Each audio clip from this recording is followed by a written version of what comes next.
iState News starts now.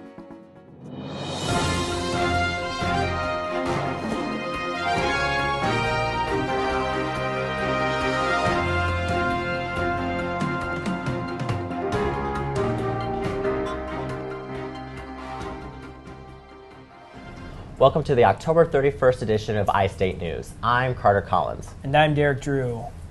New research at Iowa State reveals a closer look at how plants ready themselves for changing environment conditions.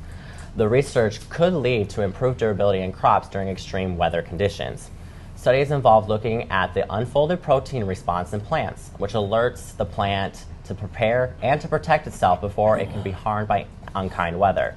The unfolded protein response system is also important for reproduction and development. The ISU research team's findings could potentially help with an understanding of how to modify crops to make them more resilient to maximum weather conditions.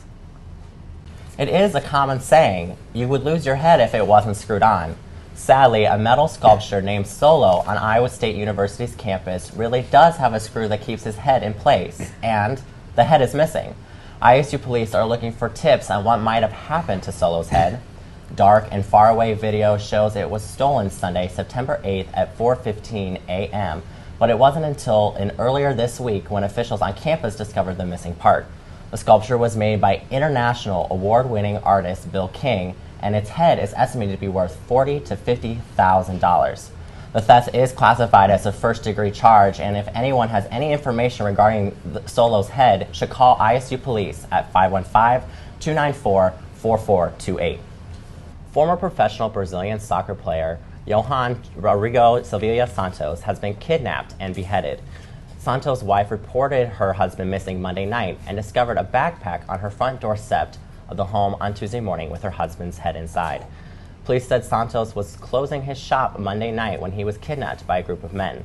Police believe the kidnapping and decapitation was the work of drug traffickers. Silvia Santos played for local teams in Rio and abroad in Honduras and Sweden in a career spanning from 1996 to 2005 before opening a store in Brazil.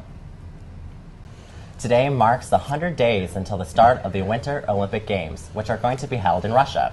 After the controversy during the 2000 Games in London over the uniforms of the U.S. being made overseas, mostly in China, the team will now wear the Made in the USA label.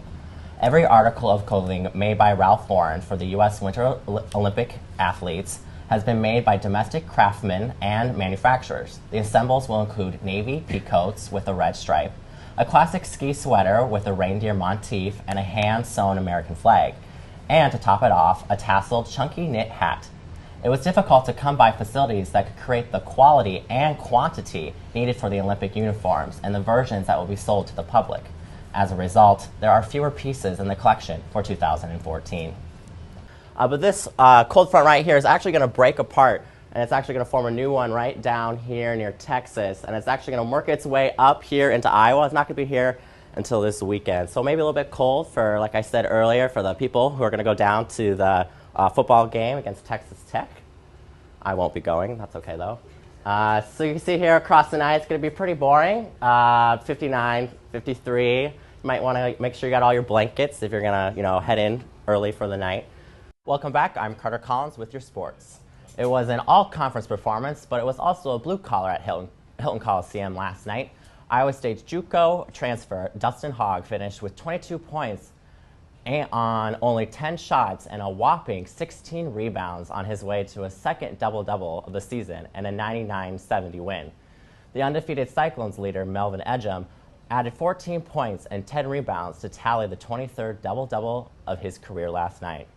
Iowa State's next plays the University of Northern Iowa in Des Moines on Saturday at Wells Fargo Arena as part of the Big Four Classic. Tip-off is scheduled at 5 p.m. Local travelers have something to be excited about heading into the travel season.